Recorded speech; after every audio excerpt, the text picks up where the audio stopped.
ஆக்சுவலாக இந்த படத்துக்கு எதிராக ஒரு பயங்கரமான பிரச்சாரம் நடந்துகிட்டு இருக்கு, இன்னமும் நடந்துகிட்டு இருக்கு. நீங்கள் சோஷியல் மீடியாவில் போய் பார்த்தீங்கன்னா தெரியும், இந்த படத்தை புறக்கணிங்க அப்படின்னு ஒரு கூட்டம் வந்து சொல்லிக்கிட்டு இருக்காங்க. ஆனாலும் புறக்கணிக்கக்கூடிய படமானா இல்லை. அதாவது இன்னொரு சாதியை வம்புக்கு இழுக்கிற படங்கள் வந்திருக்கு இங்கே.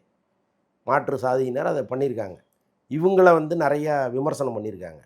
ஆனால் மாரி செல்வராஜை பொறுத்தளவுக்கு இந்த படத்தில் சாதி சண்டையே இருக்கக்கூடாதுங்கிறதையே ஒரு படத்தை எடுத்திருக்கிறார். முக்கியமாக தென் மாவட்டங்களில் 2 சாதிக்கு இடையில் நடக்கிற இந்த பிரச்சனையை தண்ணி ஊற்றி அணைச்சணுங்கிறது தான் அவருடைய ஒரே நோக்கமாக இருந்திருக்கு. அப்படி நிறையா வசனங்கள்லாம் இங்கே வச்சுருக்கிறாங்க. 2 சாதி தலைவர்களையுமே கண்ணியமாக காமிச்சிருக்காங்க. ஸோ அப்படி இருக்கும் பொழுது இந்த படத்துக்கு எதிராக இவ்வளவு நெகட்டிவிட்டியை ஒரு குரூப் பரப்பிகிட்டே இருக்குது.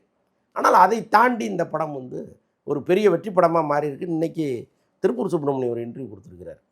அவர் சொல்கிறார், முதல்ல வந்து ஒரு 2 நாள் இந்த படம் பெருசாக போகலை, அதுக்கப்புறம் வந்து நிறைய பேர் குடும்பமாக வராங்க, இந்த படம் மிகப்பெரிய ஹிட்டை நோக்கி போயிட்டுருக்குங்கிறார் அவர். அப்போ எல்லா பகுதிகள்லேயும் இந்த படத்துக்கு பெரிய வரவேற்பு கிடச்சிருக்கு.